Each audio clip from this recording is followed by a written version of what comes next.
θερμά που είστε μαζί μας.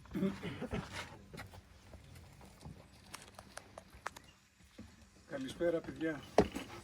Τώρα, αν δεν ακούγομαι θα μου πείτε να φωνάξω λίγο περισσότερο. Έτσι. Λοιπόν, κοιτάξτε, σήμερα σκεφτόμουν, ειδικά μετά τη Θεία Λειτουργία, σκεφτόμουν τι να σας πω. Γιατί, να σας πω κάτι. Μερικές φορές έχω μία αίσθηση ότι λέμε κάποια πράγματα σε εσάς, λέμε κάποια πράγματα στα παιδιά, τα οποία δεν ξέρω κατά πόσο μπορεί να ακουμπήσουν την καρδιά σας, τις αναζητήσεις σας, τη σκέψη σας, τη ζωή σας. Αυτός είναι ένας προβληματισμός που πολλές φορές γίνεται προσευχή. Σκέφτομαι μερικές φορές, λέμε κάποια πράγματα, ειδικά στα παιδιά ας πούμε, λέμε κάποια πράγματα. Στάσου, αυτό που του λες, το αγγίζει το παιδί, το βοηθάει, θα του χρησιμεύσει ή απλά θα τα ακούσει για να τα ακούσει και μετά από λίγο θα τα ξεχάσει και θα βαρεθεί ας πούμε εκείνη τη στιγμή. Να σας πω την αλήθεια, πολλές φορές το σκέφτομαι. Ξέρετε κάτι, όταν είσαι σε μια θέση, ας πούμε σε αυτή τη θέση, πρέπει πάντοτε να σκέφτεσαι τι είναι αυτό το οποίο εισπράττει ο άλλος που κάθεται απέναντί σου. Νομίζω ότι αυτό είναι πολύ βασικό. Γι' αυτό σήμερα σκέφτηκα να σας πω έτσι να σας μιλήσω για μερικά προσωπάκια και για μερικά γεγονότα. Ξέρετε, πάντοτε υπάρχει μέσα μας, λέμε ας πούμε, μιλάμε για τον Χριστό, ακούμε για τον Χριστό. Το να μιλάς για τον Χριστό είναι εύκολο. Το να ακούς για τον Χριστό είναι εύκολο. Ίσως μερικές φορές και το να πηγαίνεις στην εκκλησία ή σε μια ομάδα είναι εύκολο. Αλλά το δύσκολο τελικά είναι να τον ζεις τον Χριστό. Γι' αυτό θα ήθελα και θα σας πω κάτι. Όταν τον ζεις τον Χριστό φαίνεται, παιδιά. Μπορεί να μιλάς ώρες, μπορεί να ακούς ώρες, μπορεί να πηγαίνεις παντού, μπορεί να συμμετέχεις σε όλες τις ομάδες, μπορεί να εκκλησιάζεις σε κάθε Κυριακή. Εάν δεν τον ζήσεις, δηλαδή δεν έχεις αυτή την εμπειρία του Χριστού, δεν μπορείς αυτό να το μεταδώσεις. Και τελικά νομίζω ότι είναι αυτό που μας λείπει σήμερα. Μας λείπει αυτό. Γι' αυτό σκέφτηκα, έτσι μου ήρθαν στο λογισμό, μου ήρθαν στη σκέψη μερικά περιστατικά, μερικά πρόσωπα, τα οποία τον ζήσαν τον Χριστό. Και θέλω να σας πω για αυτά. Θα ήθελα αυτά να τα μοιραστούμε. Έτσι είναι περιστατικά. Ίσως ακούγοντας κάποια περιστατικά και για κάποια πρόσωπα, είναι πιο εύκολο έτσι να σκεφτούμε μερικά πράγματα ή να κρατήσουμε το πρόσωπο και το γεγονός. Θα σας μεταφέρω τώρα σε μια εποχή πολύ δύσκολη. Αν και να σας πω κάτι, παιδιά, λέμε ας πούμε, η σημερινή εποχή είναι πάρα πολύ δύσκολη. Έτσι. Έχουμε αυτό, έχουμε εκείνο, την τεχνολογία, βλέπουμε τους νόμους που είναι εναντίον του νόμου του Θεού. Έτσι δεν τα λέμε όλα αυτά. Πιστέψτε με, αυτά τα λέγαν σε κάθε εποχή. Και πριν από τον Χριστό, αν διαβάσουμε ας πούμε για τον προφήτη Ηλία 850-900 χρόνια πριν από τον Χριστό, η εποχή του ήταν δύσκολη. Η δολολατρεία, η δολομανία, πόρωση, η εξουσία ας πούμε διέλυε τα πάντα. Δύσκολη εποχή, λες δύσκολη εποχή. Ή μετά λες ας πούμε η εποχή του Χριστού, δύσκολη εποχή. Πάρα πολύ δύσκολη εποχή. Ή λέμε ας πούμε ο 4ος αιώνας, ο χρυσός αιώνας της Εκκλησίας. Δεν ήταν χρυσός αιώνας, παιδιά, με συγχωρείτε. Αν διαβάσει κάποιος προσεκτικά, θα σας πω, όλοι οι αυτοκράτορες ήταν αιρετικοί. Οι πατέρες της Εκκλησίας εξορίστηκαν, έφτισαν αίμα. Κάποια στιγμή ανεβαίνει ο Ιωβιανός, ένας αυτοκράτορας Ορθόδοξος, και ενώ ανεβαίνει και προσπαθεί λίγο να βοηθήσει την Εκκλησία μέσα σε τόσους αιρετικούς αυτοκράτορες, πεθαίνει σύντομα, πάλι στα ίδια. Οι πατέρες της Εκκλησίας, αυτοί οι 4-5 πατέρες που γνωρίζουμε, μαρτύρησαν στην κυριολεξία, πλήρωναν δολοφόνους για να τους σκοτώσουν. Ποιος χρυσός αιώνας? Απλά κοιτάξτε τι γινόταν. υπήρχαν πάντοτε μέσα σε αυτές τις καταστάσεις, υπήρχαν άνθρωποι που ζούσαν τον Θεό. Και γι' αυτό βλέπετε, κοιτάξτε τώρα, λέει ο Άγιος Ιωάννης ο Χρυσόστομος για τον προφήτη Ηλία, βρε πώς πέρασε μέσα σε μια τόση δύσκολη εποχή. Μα η εποχή του ήταν ένας ωκεανός, ας πούμε, με τρικυμία. Πώς κατάφερε να περάσει? Πώς κατάφερε να περάσει, ρε παιδιά? Πώς κατάφερε? Πολύ απλά. Κρατήθηκε από την πίστη. Ζούσε τον Θεό ο άνθρωπος αυτός. Τον ομολογούσε γιατί τον αγαπούσε, τον πίστευε και τον ζούσε τον Θεό. Ξέρετε, εκείνος που ζει τον Θεό με ένα βλέμμα, με μία κίνηση, με ένα λόγο, δίνει Θεό. Μερικές φορές, ξέρετε, μπορεί να συναντήσει πολλούς ανθρώπους και να συναντήσει έναν άνθρωπο του Θεού που μπορεί να σε κοιτάξει. Δεν θες τίποτα άλλο, αυτό σου φτάνει. Αυτό σου μένει, τελείωσε. Δεν θες κάτι άλλο. Γιατί? Γιατί αυτό έχει Θεό, γιατί αυτό είναι αληθινό, γιατί αυτό άγγιξε την ψυχή σου. Μπορεί να σε κοιτάξουν χιλιάδες άνθρωποι και να σε κοιτάξουν και με αγάπη, έτσι, και με στοργή και τα λοιπά, έτσι. Λοιπόν, αλλά αυτός που έχει τον Θεό, μέσα από το βλέμμα του, κοινώνησε την ψυχή σου με Θεό. Αυτό δεν πρόκειται να το ξεχάσεις. Όλα θα τα ξεχάσεις, αυτό δεν πρόκειται να το ξεχάσεις. Θυμάστε κάποτε, βρήκαν ένα παππού, ένα γέροντα, ο οποίος ήταν 112-113 ετών, έτσι. Τον βρήκαν λοιπόν και πήγαν και του είπανε, ρε παππού, του λέει, για πες μας, τι σου έχει μείνει από τη ζωή σου? Είχε περάσει πολέμους, έτσι, χαρές, λύπες, είχαν γεννηθεί παιδιά, είχε χάσει παιδιά, έτσι, δυνατά γεγονότα στη ζωή του. Τι σου έμεινε, ρε παππού? Να σας πω, λέει, τι μου έμεινε, ρε παιδιά. Τι σου έμεινε? Για πες μας, τώρα, ας πούμε, στην ηλικία που είσαι, τι είναι αυτό που σκέφτεσαι κάθε μέρα? Τι είναι η πρώτη σου σκέψη όταν ξυπνάς? Ακούστε, παιδιά.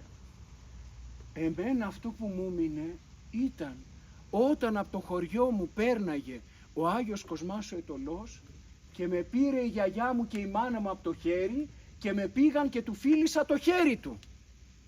Το πιστεύετε? 115 χρονών άνθρωπος. Έζησε τουρκοκρατία, έζησε πολέμους, έχασε ανθρώπους, γεννήθηκαν άνθρωποι. Και αυτό που του είχε μείνει σε αυτή τη φάση της ζωής του, τι ήταν? Το ότι ένας άνθρωπος του Θεού μπορεί να μην του είπε τίποτα. Μπορεί να μην του είπε τίποτα. Μπορεί να μην τον κοίταξε. Αλλά και μόνο που πήγε και άγγιξε το χέρι αυτού του ανθρώπου που ήταν ένθεος, που ήταν χριστοποιημένος, είναι σαν να αγγίζεις όταν ο άνθρωπος ζει τον Θεό, τότε όταν σε βλέπει νομίζεις ότι εσύ βλέπεις τον Θεό, ότι αγγίζεις τον Θεό, ότι μυρίζεις τον Θεό, ότι προσεγγίζεις τον Θεό. Τι άλλο θέλεις? Αυτό είναι οι Άγιοι μας. Αυτό είναι οι Άγιοι, παιδιά. Αρκεί τον Θεό να τον ζεις. Όχι να μιλάς μόνο έτσι ή να πηγαίνεις από εδώ. Το θέμα είναι να τον ζήσεις τον Θεό. Λοιπόν, οπότε κοιτάξτε τώρα ο προφήτης Ηλίας, ας πούμε, πώς πέρασε, ζούσε τον Θεό. Κατάφερε και πέρασε μέσα από τη δυσκολία της εποχής του. Την ειδωλολατρία, τη δικτατορία, την εξουσία, τα μαρτύρια. Κατάφερε και πέρασε μέσα από αυτό. Τι ωραίο πράγμα είναι αυτό. Είχε Θεό ο άνθρωπος. Δύσκολη εποχή, κατάφερε και πέρασε μέσα από αυτό. Οπότε ήθελα να σας πω έτσι μερικά περιστατικά από μια άλλη δύσκολη εποχή. Ξέρετε, την περίοδο της κατοχής και λίγο μετά στην πατρίδα μας. Κοιτάξτε τώρα ένα προσωπάκι. Να δείτε τον άνθρωπο, πώς φαίνεται ο άνθρωπος που έχει Θεό. Δεν φαίνεται από τα λόγια, παιδιά. Δεν φαίνεται από τα λόγια. Αλλά φαίνεται η όλη του παρουσία. Το κάθε τι της ζωής του νομίζεις ότι είναι μία λαβίδα και σε κοινωνάει Θεό. Αυτός ήταν λοιπόν που θέλω να σας πω, ήταν ο Μητροπολίτης Τρίκης ο Διονύσιος. Μια μεγάλη προσωπικότητα. Ρε παιδιά, αυτούς τους ανθρώπους δεν θα τους μάθουμε. Δεν θα τους διδαχτούμε ποτέ στο σχολείο. Έτσι. Λοιπόν, κοιτάξτε τώρα. Αυτός ήταν ηγούμενος σε ένα μοναστήρι στη Μυτιλήνη. Πάει ένας άνθρωπος, Άγγλος, τον κυνηγούσαν οι Γερμανοί. Τον έκρυψε στο μοναστήρι. Τον πιάσανε. Τον βρήκαν τον Άγγλο, τον πρόδωσαν και πιάσαν και τον γέροντα. Τους κλείνουν στη φυλακή. Και από την Μυτιλήνη τους παίρνουν και τους πάνε στο στρατόπεδο του Παύλου Μελά, Παύλος Μελάς λέγεται το στρατόπεδο, στη Θεσσαλονίκη.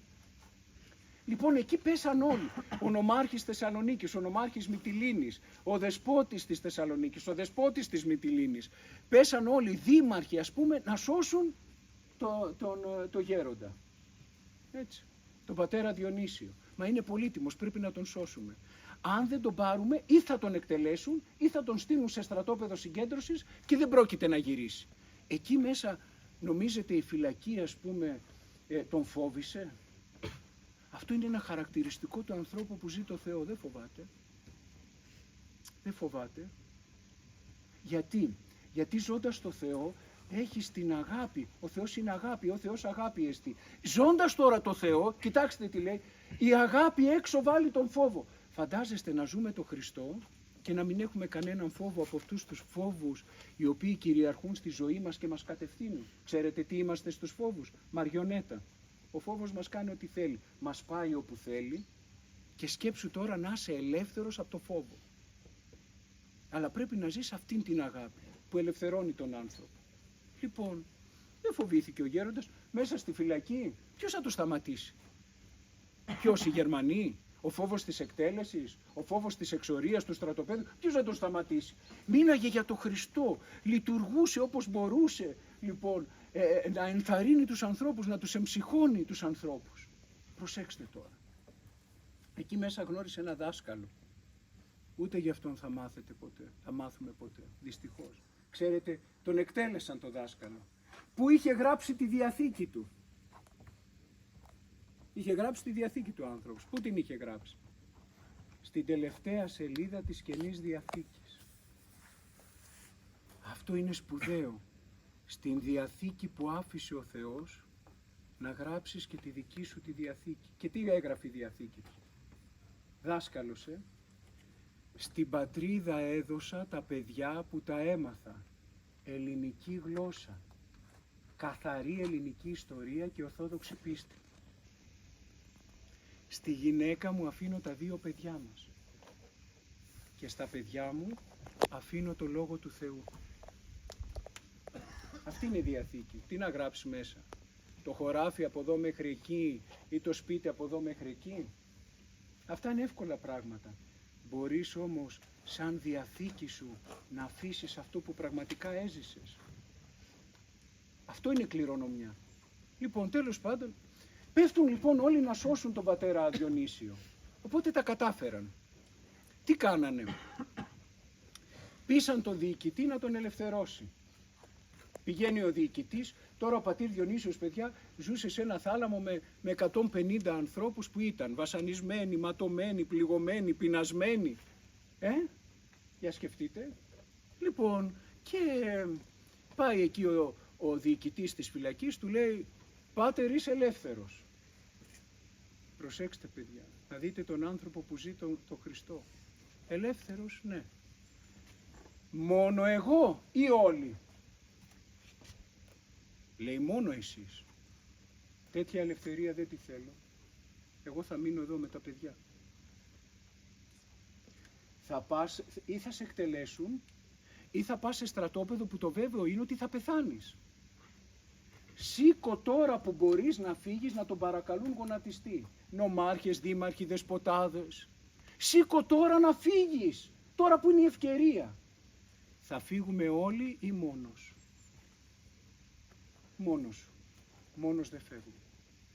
Και έμεινε και καταδικάστηκε και πήγε στο στρατόπεδο και η χάρις του Θεού τον γλίτωσε και όταν γύρισε πίσω, ταλαιπωρημένος, γυμνός, ξυρισμένος, ματωμένος, πληγωμένος από πληγές που δεν πέρασαν ποτέ στη ζωή του. Έτσι. Λοιπόν, όταν γύρισε πίσω, τρόμαξαν να τον συνεφέρουν.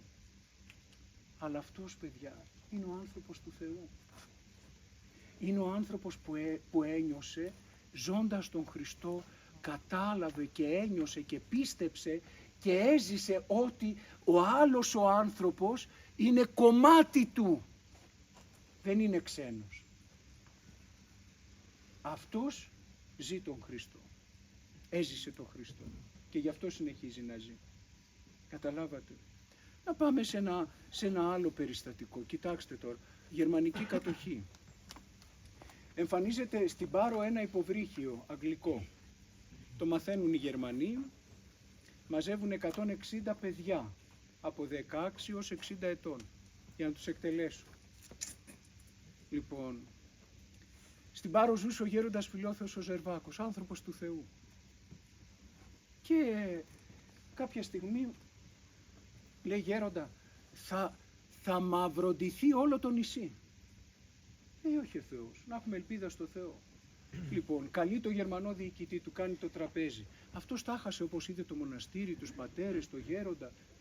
Τάχασε, δεν είχε ξαναδεί τέτοιο πράγμα. Ξέρετε παιδιά, να σας πω κάτι, μπροστά σε κάτι πνευματικό και ο πιο σαρκικός άνθρωπος, ο πιο ηλιστής άνθρωπος τα χάνει.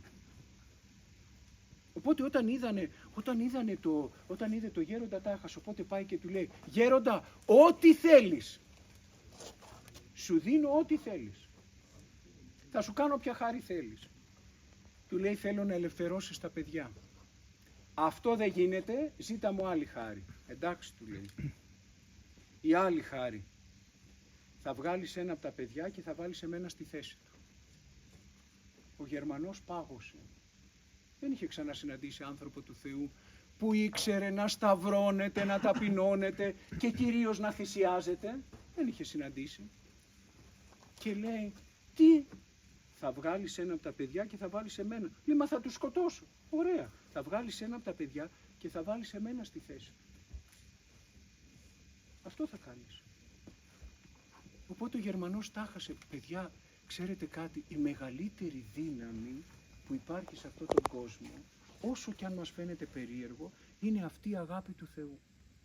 Είναι αυτή η αληθινή αγάπη. Οπότε αφόπλησε η αγάπη, η ταπεινή, η θυσιαστική του γέροντα το Γερμανό και είπε, όλοι ελεύθεροι. Κοιτάξτε δύναμη, ποια όπλα, ποια οχήματα, ποια αυτόματα, ποια...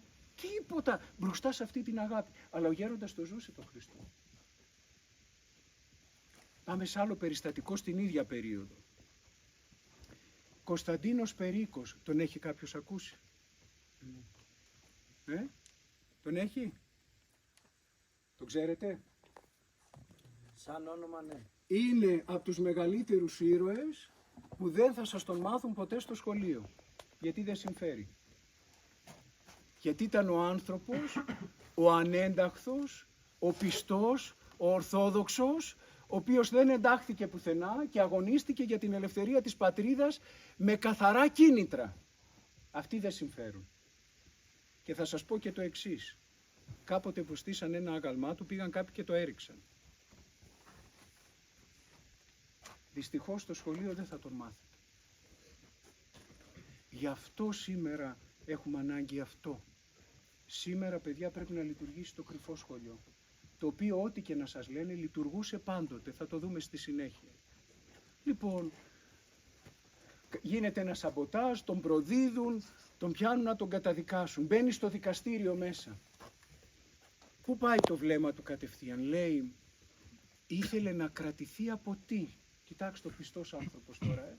Κοιτάζει, με τον μπαίνει στο δικαστήριο, ήθελε να κοιτάξει την εικόνα του Χριστού. Του είχε λείψει εικόνα. Και βλέπει ότι έχουν κατεβάσει την εικόνα του Χριστού και έχουν ανεβάσει την εικόνα, τη φωτογραφία του Χίτλερ. Και λέει, αυτό είναι πτώση. Είναι. Αυτό κάνουμε κι εμείς, παιδιά, όταν στη ζωή μας αποκαθιλώνουμε την εικόνα του Θεού και ανεβάζουμε το εγώ μας. Αυτό είναι πτώση. Οπότε τι γίνεται? Τον καταδικάζουν δύσεις θάνατον. Τον πάνε στη φυλακή. Στη φυλακή φοβήθηκε? Δεν φοβήθηκε. Πηγαίνει την παραμονή της εκτέλεσης ο πνευματικός. Ο πνευματικός του ήταν ο πατήρ Νικόδημος ο Γρεκός, ο Μητροπολίτης Θηβών. Αυτός ο Άγιος Επίσκοπος. Πηγαίνει λοιπόν ο πνευματικός, γονατίζει κάτω ο Κώστας, ανοίγει την καρδιά του στο Χριστό, αυτό είναι εξομολόγηση. Ανοίγει την καρδιά του, τη ζωή του στο Χριστό.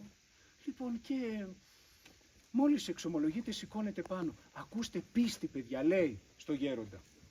Γέροντα, εγώ αύριο τέτοια ώρα θα είμαι μπροστά στο Χριστό. Είμαι εντάξει? Τον κοιτάζει ο γέροντας. Του λέει, εντάξει σε Κώστα. Α, δεν μου το πες καλά, του λέει. Δεν παίζουμε με αυτά. Εγώ, του λέει, στο ξαναλέω, αύριο θα είμαι μπροστά στο Χριστό. Ούτε μέσα στον τάφο, ούτε ξέρετε όλα αυτά που λέμε και αυτά. Τίποτα. Εγώ αύριο θα είμαι μπροστά στο Χριστό. Είμαι εντάξει? Την αλήθεια πες μου. Λέει, κοίταξε, είσαι εντάξει, αλλά ένα πράγμα σου λείπει. Λέει, τι μου λείπει? Να σου πω. Μπορείς, παιδί μου, αύριο αυτούς που θα σε σκοτώσουν και θα σε στερήσουν από τη γυναίκα σου και τα παιδιά σου, να τους συγχωρήσεις? Του λέει, το σκέφτηκε. Μπορώ, γέροντα. Αν να το κάνω για τον Χριστό, μπορώ να το κάνω. Να το κάνεις, παιδί μου, αύριο. Την άλλη μέρα το πρωί πήγε ο πατήρ Νικόδημος στον Κοινώνης. Ακούστε εμπειρία πνευματική, παιδιά. Να καταλάβετε τι σημαίνει Χριστός.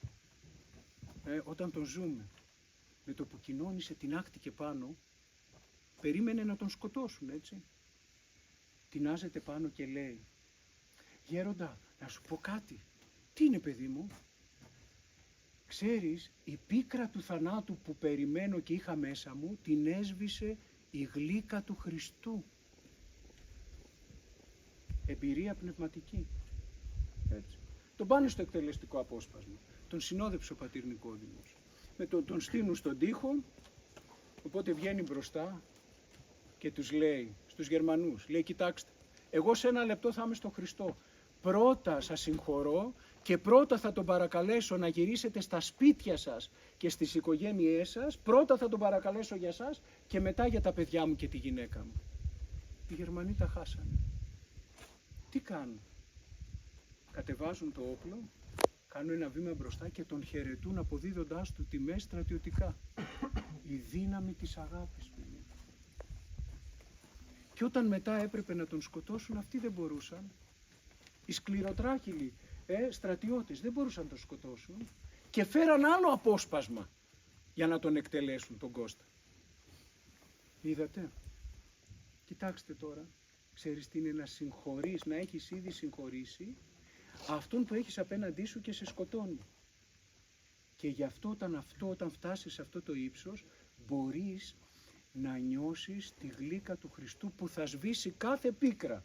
Και την πίκρα της αμαρτίας, γιατί έχει και η αμαρτία, έχει πίκρα, Βλέπεις, κάνεις κάτι και λες, νομίζεις ότι το έχεις ευχαριστηθεί, για δες με σε μερικά δευτερόλεπτα, ή κάτι σκέφτηκες ή κάτι είπες, σου αφήνει μια πίκρα στην ψυχή. Λοιπόν, αυτή η γλύκα του Χριστού μπορεί να σβήσει όλες τις πίκρες. Αυτή η παρουσία του Χριστού μπορεί να νεκρώσει όλους τους θανάτους και μπορεί να ελευθερώσει τον άνθρωπο. Καταλάβετε, το ίδιο βλέπουμε και στη ζωή του Παπαδημήτρη του Γκαγκαστάθη. Να διαβάσετε για αυτόν, παιδιά. Για αυτό τον Παπουλάκο να διαβάσετε. Απλός άνθρωπος ήταν. Έτσι. Και τον καταδίκασαν σε μια δύσκολη κατάσταση στην πατρίδα μας και αυτόν τον καταδίκασαν 2 φορές σε θάνατο. Αμέλα που αλλάζουν τα πράγματα, ο Θεός τον έσωσε. Σκεφτείτε ότι οι σφαίρες περνούσαν μέσα από το ράσο και δεν άγγιζαν το σώμα του. Η χάρις του Θεού. Λοιπόν, και αλλάζουν τα πράγματα και καταδικάζονται σε θάνατο αυτοί που τον καταδίκασαν σε θάνατο. Και τι θα μπορούσε να πει ο Παπαδημήτρης? Αχ, τους άξιζε. Καλά να πάθουν. Τι είπε ο Παπαδημήτρης? Πήγε και μπήκε μπροστά και είπε, δεν γίνεται να τους σκοτώσετε. Δεν γίνεται, παπά μου, αυτοί είναι καταδικασμένοι σε θάνατο. Δεν γίνεται. Θα βάλετε και μένα μέσα στο εκτελεστικό απόσπασμα. Και έτσι τους έσωσε τους ανθρώπους. Είδατε, η συγχωρητικότητα, παιδιά. Η συγχωρητικότητα. Κρατήστε τα έτσι λίγο. Απλά περιστατικά είναι. Απλά. Και τώρα να πάμε σε μια άλλη εποχή και σε μια άλλη περιοχή. Να πάμε τώρα στην Κεφαλονιά. Εκεί ζούσε την περίοδο της Αγγλοκρατίας ένας Άγιος της Εκκλησίας μας, ο Παπαπαναγής ο Μπασιάς.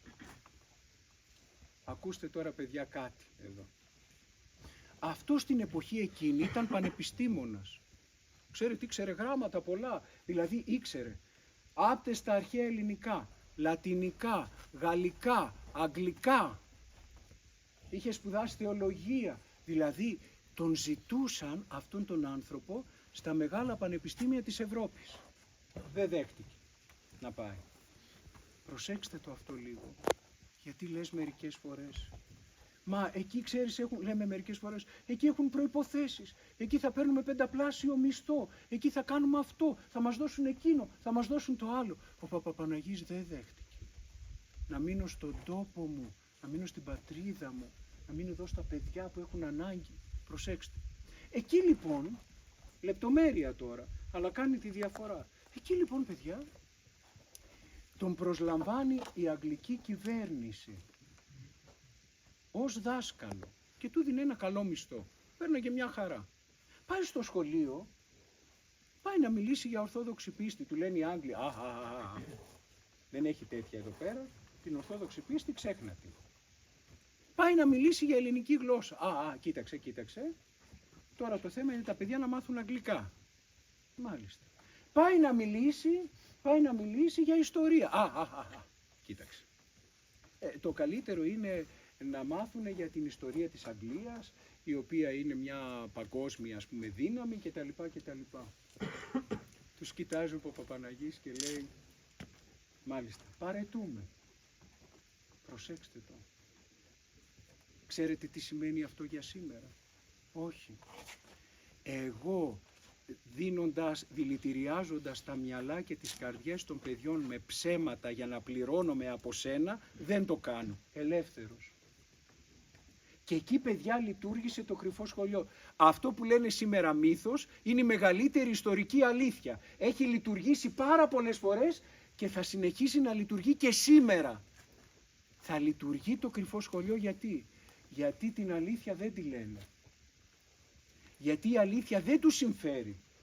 Γιατί η αλήθεια ελευθερώνει τον άνθρωπο. Γιατί η αλήθεια συγκροτεί τον άνθρωπο. Γιατί η αλήθεια ολοκληρώνει τον άνθρωπο και έναν συγκροτημένο, ισορροπημένο και ελεύθερο άνθρωπο δεν τον θέλουν γιατί δεν εξυπηρετεί τα συμφέροντά τους. Καταλάβατε? Κρυφό σχολείο ο Παπαπαναγής. Κρυφό σχολείο, παιδιά. Αυτός ο άνθρωπος ο απλός που ήταν πανεπιστήμονας θα μπορούσε να ήταν, δεν μπορείτε να φανταστείτε τι θα ήτανε, έτσι πόσο θα τον είχαν τιμήσει στην Ευρώπη. Δεν τον ενδιέφεραν όμως, δεν τον ενδιέφερε η τιμή, τι τον ενδιέφερε? Η αλήθεια. Και άρχισε από εκεί και πέρα, χωρίς να παίρνει μία δραχμή, του έδινε ο ένας λίγο ψωμί, του έδινε ο άλλος ένα ψάρι, έτσι, του έδινε ο άλλος λίγο χόρτα, έτσι, σαν να ήταν ζητιάνος. Άρχισε να μπαίνει στα σπίτια των παιδιών και να μαθαίνει τα παιδιά γράμματα. Και τι γράμματα? Του Θεού σπουδάσματα. Όχι αυτά τα γράμματα, έτσι, τα οποία παίρνουν τον άνθρωπο από την αλήθεια και ουσιαστικά τον διαιρούν. Παπαπαναγής Μπασιάς, κοιτάξτε, ζούσε το Χριστό. Μπορούσε να πει ψέματα. Μπορούσε να κοροϊδέψει. Και μην νομίζετε, παιδιά, λέμε καμιά φορά πολιτισμός, λέει ο πολιτισμός. Η Αγγλία, ποιος πολιτισμός? Ποιος πολιτισμός, παιδιά, μπορούσε να πληρώνεται από αυτούς ένας άνθρωπος που ζούσε το Χριστό, όταν αυτοί έπαιρναν τα παιδιά που αντιστέκονταν στα Επτάνησα, τα άλυφαν πίσα και τα έβαζαν στην αυλή του σπιτιού τους και τους έβαζαν φωτιά να καίγονται αργά και να ουρλιάζουν και μέσα οι γονείς τρελαίνονταν? Μπορούσε να πληρώνεται από αυτούς? Ήταν επαναστάτης, ήταν ελεύθερος. Παιδιά, ο επαναστάτης, ο ελεύθερος, εκείνος που θα αντισταθεί, εκείνος που θα αλλάξει τα πράγματα, είναι ο άνθρωπος του Θεού. Είναι ο άνθρωπος που ζει τον Θεό. Αυτός δεν θα συνταυτιστεί, δεν θα συνηγορήσει, δεν θα συνεργαστεί με τέτοιες καταστάσεις. Δεν υπάρχει περίπτωση. Δεν υπάρχει περίπτωση. Είναι ο άνθρωπος που έχει αυτό που λέει ο Άγιος Κύριλλος, την άμαχον της αγάπης δύναμη. Έχει αυτή τη δύναμη της αγάπης. Ποιας αγάπης? Όχι αυτές τις αγάπης που, ξέρετε, ακούμε σήμερα έτσι για αγάπη. Βλέπεις, ρε παιδιά, παντού καρδιές και καρδιά δεν έχουμε. Παντού βλέπεις καρδούλες, έτσι, και πληγωμένες καρδούλες και τα λοιπά. Και καρδιά δεν έχουμε. Ποια καρδιά? Αυτή που έχουμε δώσει, αυτή που έχουμε χάσει, ποια καρδιά? Ποια αγάπη? Το συμφέρον μας? Την εκμετάλλευση? Ποια αγάπη? Γι' αυτό σήμερα βλέπετε, έρχεται ένας και ακούς τώρα καμιά φορά, Λέει ο ένας, λέει σ' αγαπώ και λες όχ Παναγία. Ο Θεός να σε φυλάξει. Τι σημαίνει σ' αγαπώ? Θα σε κατακτήσω, θα σε διαλύσω, θα στα πάρω όλα, θα σε εκμεταλλευτώ, αρκεί να ικανοποιηθώ.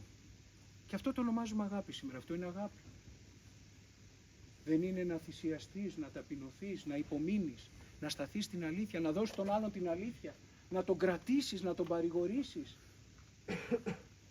Βλέπετε αυτήν την αληθινή αγάπη όπως την έζησαν ζώντας τον Χριστό αυτοί οι άνθρωποι, είδατε τι έκαναν? Αγαπούσαν, συγχωρούσαν, έμεναν δίπλα στον άλλον, ό,τι και αν γινόταν. Ό,τι και αν γινόταν. Καταλάβατε, αυτό είναι παιδιά το σημαντικό. Αυτό είναι το σπουδαίο, αυτό είναι το σημαντικό. Γι' αυτό βλέπετε, το θέμα δεν είναι να λες ή να ακούς. Το θέμα είναι να ζεις τον Χριστό. Αυτό είναι η ωραιότερη, η γλυκύτερη, η δυνατότερη εμπειρία. Και αυτό φαίνεται. Και είναι τελικά αυτό που μας λείπει σήμερα. Λόγια έχουμε πολλά. Έτσι. Όσα έχουμε σήμερα δεν τα είχαμε ποτέ. Κηρύγματα, ομιλίες, βιβλία, διαδίκτυο, ό,τι θέλεις έχουμε, λόγια πολλά. Αλλά το θέμα είναι δεν έχουμε εμπειρία. Και από τη στιγμή που δεν έχουμε εμπειρία, δεν θα γίνουμε μαρτυρία Χριστού. Αυτό είναι το πρόβλημά μας. Αυτό είναι το πρόβλημα. Σας πω κάτι, παιδιά. Κοιτάξτε τώρα κάτι. Πριν από λίγο είχαμε μια κουβέντα με ένα παιδί στο αυτοκίνητο πως ερχόμαστε.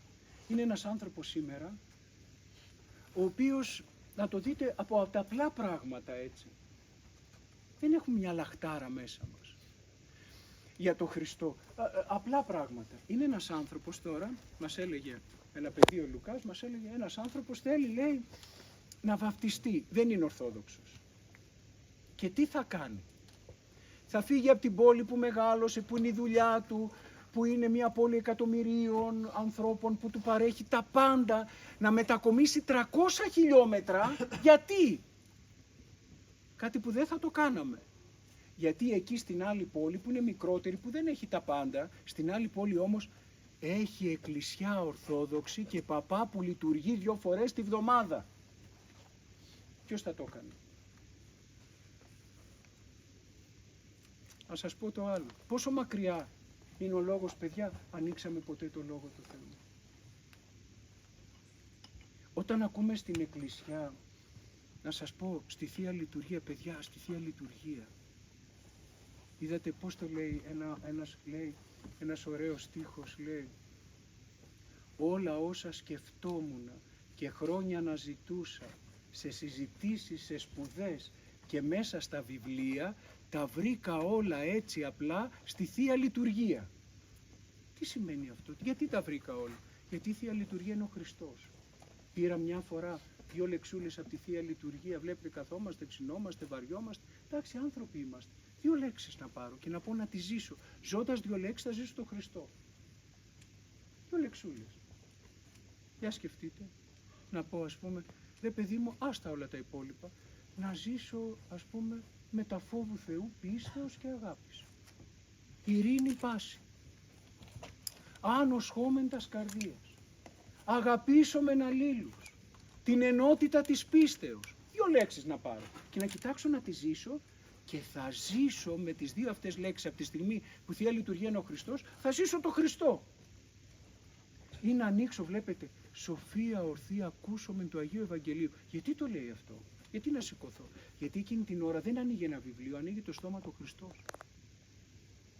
Είδατε, υπάρχει μια φράση μέσα στην Καινή Διαθήκη, λέει, και άνοιξε το στόμα του και μίλησε. Και λέει, συγγνώμη, δεν είναι πλεονασμός τώρα? Πώς θα μιλούσε με κλειστό το στόμα? Δεν είναι, γιατί είναι μεγάλο πράγμα να ανοίξει ο Θεός το στόμα του και να δώσει ένα λόγο στον άνθρωπο. Αυτός ο λόγος είναι ικανός να κάνει τον άνθρωπο να ζωογονήσει, να αναστήσει, να θεραπεύσει, να φωτίσει και να γίνει κυβωτός που θα μπορέσει ο άνθρωπος να περάσει μέσα από την τρικυμία και τη δυσκολία της εποχής του. Ένας λόγος. Ανοίξαμε ποτέ το στόμα του Χριστού, την Αγία Γραφή? Δίπλα μας είναι. Θα σας πω ένα περιστατικό από έναν Άγιο Μητροπολίτη. Αφού δεν το γνωρίσαμε, ρε παιδιά, το Χριστό, που είναι δίπλα μας, είναι στη Θεία Λειτουργία, είναι στο Ευαγγέλιο. Λένε, έρχονται μερικοί, θυμάμαι μια φορά ήρθε ένας, μου λέει, άσε μας, τι μας δίνει η Εκκλησία. Του λέω, αδερφέ, άκου να δεις. Εμένα μου τα έδωσε όλα. Δεν ξέρω τι θα ήθελες εσύ. Λέει, εσένα τι σου έδωσε. Άκου να σου πω. Το Ευαγγέλιο πάνω στην Αγία Τράπεζα και ο σφαγμένος Χριστός μες στο Άγιο Ποτήριο. Τι άλλο θέλω. Αν αυτά δεν σε γεμίζουν, αν αυτά δεν σε ικανοποιούν, αν αυτά δεν σε τρέφουν, τι άλλο θέλεις. Τι άλλο θα μπορέσει να σε ικανοποιήσει. Τίποτα. Άρα το πρόβλημα δεν είναι εδώ. Το πρόβλημα είναι εδώ. Έτσι. Λοιπόν, ένας Άγιος Δεσπότης, παιδιά, ο Νικόλαος ο Χαλκίδος. Όταν ήταν θεολόγος, είδατε, ρε παιδί μου, να σας πω κάτι, ο άνθρωπος, παιδιά, που έχει εμπειρία Χριστού, δεν τον χωράει ο τόπος. Τρώγεται. Πάει να κοιμηθεί και δεν αντέχει, σηκώνεται. Τρώγεται. Πώς να μιλήσει για τον Χριστό. Ήταν όπως οι Απόστολοι. Μπορούσες να κλείσεις το στόμα των Αποστόλων. Ρε, τι φυλακή, τι εξορία, τι δυστυχία, τι πείνα, τι αρρώστιες, τι μαρτύρια, τι φόβητρα, τι τράβηξαν. Και λέει, ρε, κλείς το στόμα σου να ζήσεις. Λέγαν στον Απόστολο Παύλο, άντε βούλωστο, κλείς το στόμα σου. Έβγαινε έξω ο Χριστός Ανέστη. Μπορείς τον άνθρωπο που έχει ζήσει τον Χριστό να τον μαζέψεις. Τον χωράει ο τόπος. Δεν υπάρχει τέτοια περίπτωση. Έχει τέτοια δύναμη, έχει τέτοια χάρη, έχει τέτοια χαρά που θέλει να το μοιραστεί αυτό το πράγμα. Είδατε τι είπαμε πριν για το Δεσπότη. Όχι, μόνος μου δεν φεύγω. Ή όλοι ή κανένας. Θέλει να το δώσει, να το μοιραστεί. Γιατί ζώντας τον Χριστό έχει ζήσει και την ενότητα με τους άλλους τους ανθρώπους. Λοιπόν, λέμε εμείς σήμερα, λέμε ρε παιδιά, λέμε, έλα μωρέ, αυτό δεν γίνεται τώρα, δεν γίνεται να πηγαίνεις με το σταυρό στο χέρι. Γι' αυτό δεν βλέπουμε Ανάσταση. Μα δεν γίνεται, είδες πως είναι η εποχή μας, έχει αυτό, έχει εκείνο. Ναι, έχει αυτό, έχει εκείνο, έχει τ' άλλο. Αυτό δεν αντιμετωπίζεται, λες, αυτό δεν μπορώ να το μαζέψω. Στάσου ρε παιδί μου, τον έζησες λίγο τον Χριστό. Άνοιξες λίγο να τον ακούσεις. Θέλησες να τον συναντήσεις. Λαχτάρισες να τον κοινωνήσεις. Για να έχεις λίγο την εμπειρία του Χριστού, να δεις αν τελικά μπορείς όλα αυτά να τα παλέψεις. Για να δούμε. Λοιπόν, λέμε μερικές φορές, τι να κάνω. Άνοιξε λίγο το στόμα του Θεού. Είναι τόσο διακριτικός, τόσο ευγενής, είναι Κύριος. Δεν έρχεται, μπορεί να σου μιλήσει διακριτικά μέσα απ' όλα. Αλλά αν εσύ δεν του ανοίξεις το στόμα δεν σου λέει. Όχι. Πώς τις θέλει. Ας σας πω ένα περιστατικό τώρα. Ένα περιστατικό. Λοιπόν, η προσωρινότητά μας είναι ενωμένη με την αιωνιότητα με τέτοιο τρόπο, δηλαδή το ένα δευτερόλεπτο είναι εδώ και το άλλο είναι εκεί. Ποτέ δεν ξέρουμε. Τέλος πάντων, λοιπόν, δεν είχα να του πω κάτι. Τι να του πεις. Και τι να κάνω τώρα. Βουτάω, δεν ήξερα. Το παιδί έκλαιγε, μπαίνει στο ταξί που θα φεύγε. Ένιωθα ότι το έχω αφήσει μόνο του. Δεν μπορούσα να αφήσω τα άλλα τα παιδιά να φύγω. Δεν ξέρω τι να κάνω. Λέω Παναγία μου και βουτάω την Καινή Διαθήκη πάνω από το γραφείο και του λέω, του λέω, ήθελα να του πω μάλλον, δεν έχω να σου πω κάτι. Δεν κατάφερα ούτε αυτό να του το πω και του ρίχνω την Καινή Διαθήκη από το παράθυρο. Και φεύγοντας λέω, εγώ δεν έχω λόγο. Άλλος είναι ο Παράκλητος. Δεν μπορώ να παρηγορήσω. Θεέ μου, μίλα εσύ. Φώτισέ τον να ανοίξει την Καινή Διαθήκη. Άνοιξε την Καινή Διαθήκη από αμηχανία. Και πέφτει πάνω σε ένα χωρίο.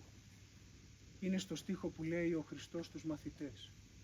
Δεν θα σας αφήσω ορφανούς. Μίλησε ο Χριστός. Φτάνει το παιδάκι μετά από μια ώρα στο χωριό του, με παίρνει τηλέφωνο. Να ουρλιάζει από χαρά. Παππούλη, ο Χριστός μίλησε. Και γι' αυτό, ενώ εγώ πήγαινα σε κηδεία, τώρα πάω στο βράδυ της Ανάστασης, λέει, να γιορτάσω την Ανάσταση του πατέρα μου. Η Αγία Γραφή, παιδιά, ο Λόγος του Θεού, που τον έχουμε καταδικάσει, τον έχουμε κλείσει. Λοιπόν, Νικόλαος Χαλκίδος, αυτός τρογότανε και τα πρωινά έφευγε χαράματα, που πήγαινε στο πέραμα. φτώχεια, κάτι εργάτες, πεινασμένα παιδιά, κάτι παραπήγματα που μέναν τότε και τα λοιπά. Κάποια έχουν μείνει ακόμη και τώρα, άμα περάσετε, ο Ιεραπόστολος της Ιαπωνίας. Λοιπόν, αυτός λοιπόν πήγε στην Ιαπωνία, λοιπόν, και άρχισε να μιλάει για τον Χριστό. Μην νομίζετε, δεν είχαν τίποτα που πει. Καμία προϋπόθεση, δεν είχαν τίποτα. Ένα πράγμα είχαν, το Χριστό. Ο πατήρ Χρυσόστομος ο Παπασαραντόπουλος, ο πρώτος Ιεραπόστολος της Αφρικής, ήταν ένας παππούς, ταλαιπωρημένος, που δεν μπορούσε να μιλήσει καλά και που αποφάσισε κάποια στιγμή, επειδή όλοι εδώ τον κορόιδευαν, να πάει στην Αφρική Ιεραποστολή. Και όλοι εδώ λέγαν, μωρέ, τι θα κάνει αυτός δεν μπορεί να σταθεί στα πόδια του, αυτός δεν μπορεί να μιλήσει, του τρέχουν τα σάλια, ας πούμε. Τι θα κάνει εκεί? Αυτός που λέγαν όλοι εδώ πέρα οι έξυπνοι, τι θα κάνει εκεί πέρα, επειδή είχε Χριστό, αυτή τη στιγμή εκατομμύρια Αφρικανών είναι Ορθόδοξοι. Από αυτόν. Πήρε μια ανιψούλα του, η οποία ήταν νοσοκόμα, την Όλγα, και εκείνη εκεί πέθανε, και χωρίς να ξέρουν γλώσσα, χωρίς να έχουν χρήματα, χωρίς να έχουν τίποτα, πήγαν στην Αφρική. 2 ρακένδυτοι. Αυτοί άλλαξαν τα πάντα. Γιατί είχαν Χριστό μέσα τους και η παρουσία τους ήταν μαρτυρία Χριστού. Και μόνο που τον βλέπει σε μια φωτογραφία που έχει βγάλει τα ποδαράκια του έξω και τα πόδια του είναι πρισμένα τόσα από την οδηπορία, το περπάτημα, πρισμένα. Και έχει κάτσει ο καημένος ο κλαδόν και χαϊδεύει τρίβει τα πόδια του για να μπορέσει να σταθεί όρθιος. Αδύναμοι, φτωχοί, δεν είχαν κανένα να τους στηρίξει, δεν είχαν τίποτα. Τι είχαν αυτοί οι άνθρωποι? Είχαν Χριστό στην καρδιά τους, άλλαξαν τα πάντα. Ο Νικόλαος λοιπόν πάει εκεί στην Ιαπωνία, κάποια στιγμή μίλαγε για τον Χριστό και τα λοιπά, τον άκουσαν εκεί οι Ιάπωνες και το βράδυ είχε βρει ένα δωμάτιο και καθόταν εκεί και διάβαζε την Καινή Διαθήκη. Λοιπόν, καθόταν στο γραφείο, διάβαζε την Καινή Διαθήκη, από το ανοιχτό παράθυρο μπαίνει ένας νίτζα. Τους ξέρετε, έτσι δεν τους λένε? Αυτούς έτσι που είναι κάτι, φοράνε, πώς τα λένε, τις ζώνες εδώ, που έχουν κάτι σπαθιά μεγάλα, ναι. Πώς τους λένε? Αυτού, ναι. Λοιπόν, μπαίνει αυτός, πηδάει το παράθυρο, ο πατήρ Νικόλαος καθόταν μέσα, στο γραφείο του. Πηδάει το παράθυρο, βγάζει το σπαθί, ξέρετε, ένα μικρό σπαθί, και του λέει, επειδή ήρθες εδώ να προσβάλλεις τους θεούς μας, θα σε σκοτώσω. Τον κοιτάζει ο πατήρ Νικόλαος, σαν να μην άκουσε τίποτα, δεν κινήθηκε, δεν φώναξε, δεν διαμαρτυρήθηκε, δεν ζήτησε συγγνώμη, ας πούμε, για αυτά που είπα, τίποτα από όλα αυτά. Τι έκανε? Κάποιος που θα τον έβλεπε θα έλεγε, παιδί μου, τρελός είναι. Καλά, δεν πάει με τα καλά του, ας πούμε. Τι έκανε πριν? Διάβασε την Καινή Διαθήκη. Τον κοιτάζει, του λέει, ο άλλος θα σε σκοτώσω, τώρα θα σε σφάξω. Οπότε τον κοίταξε, ξανασκύβει κάτω και συνεχίζει να διαβάζει την Καινή Διαθήκη δυνατά όπως τη διάβαζε. Ήθελε, ακούστε τώρα, ήθελε να γλυκαθεί με το Χριστό, τα λόγια του Χριστού, και το στόμα του και η ακοή του και η όρασή του, να γεμίσει με Χριστό. Και συνέχισε να διαβάζει. Ο Νίτσα τον πλησίαζε. Έφτασε κοντά του στο γραφείο, αυτός εκεί. Οπότε όταν έφτασε κοντά στο γραφείο του, λέει, τι είναι αυτά που διαβάζεις? Λέει, είναι το Ευαγγέλιο. Ποιος τα λέει αυτά? Λέει, ο Χριστός. Γι' αυτόν μας είπες? Λέει, ναι. Είναι τα λόγια του? Ναι. Του πέφτει το σπαθί από τα χέρια. Η άμαχος της αγάπης δύναμης. Του πέφτει το σπαθί από τα χέρια. Γονατίζει κάτω και του λέει, θέλω να με βαφτίσεις. Και του λέει ο πατήρ Νικόλαος, θα σε βαφτίσω. Αυτός, παιδιά, που παραλίγο θα τον έσπαζε, ήταν ο πρώτος Ιάπωνας ιερέας. Αλλά ο πατήρ Νικόλαος ήταν μαρτυρία Χριστού. Σας κούρασα πάρα πολύ, ζητώ συγγνώμη. Τώρα να σας πω, σας τα είπα αυτά για να δείτε, όχι αυτοί που μιλάνε ή αυτοί που γράφουν ή αυτοί που ακούνε διάφορα ή που συμμετέχουν σε διάφορα, αλλά το θέμα μας, ρε παιδιά, είναι να το ζήσουμε το Χριστό. Άλλο πράγμα, άλλη ωραιότητα, άλλη γλύκα, άλλη διάσταση. Μόνο έτσι μπορείς και τα μέσα σου να γλυκάνεις, αλλά και να περάσεις και όλες τις δυσκολίες που υπάρχουν γύρω σου. Και πραγματικά το ευχόμαστε να όχι μόνο να ακούτε και να βλέπετε, αλλά να αποκτήσετε αυτή την εμπειρία του Χριστού και να γίνει και η ζωή σας μαρτυρία Χριστού. Συγγνώμη, σας κούρασα, να είστε καλά, παιδιά.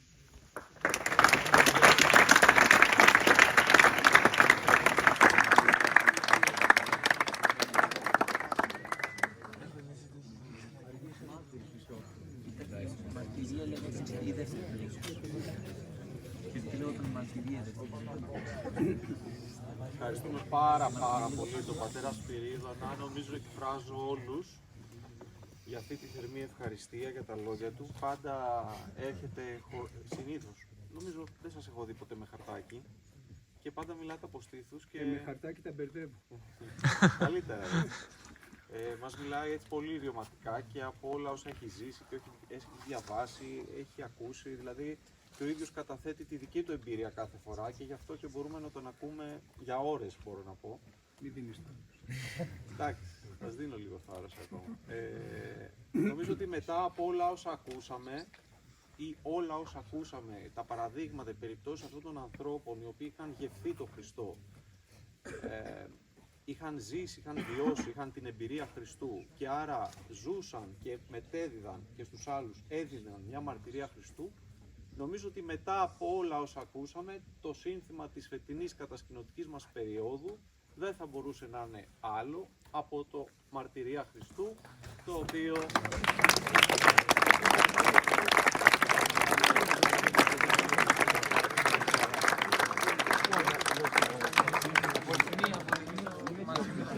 Ευχαριστούμε πάρα πολύ.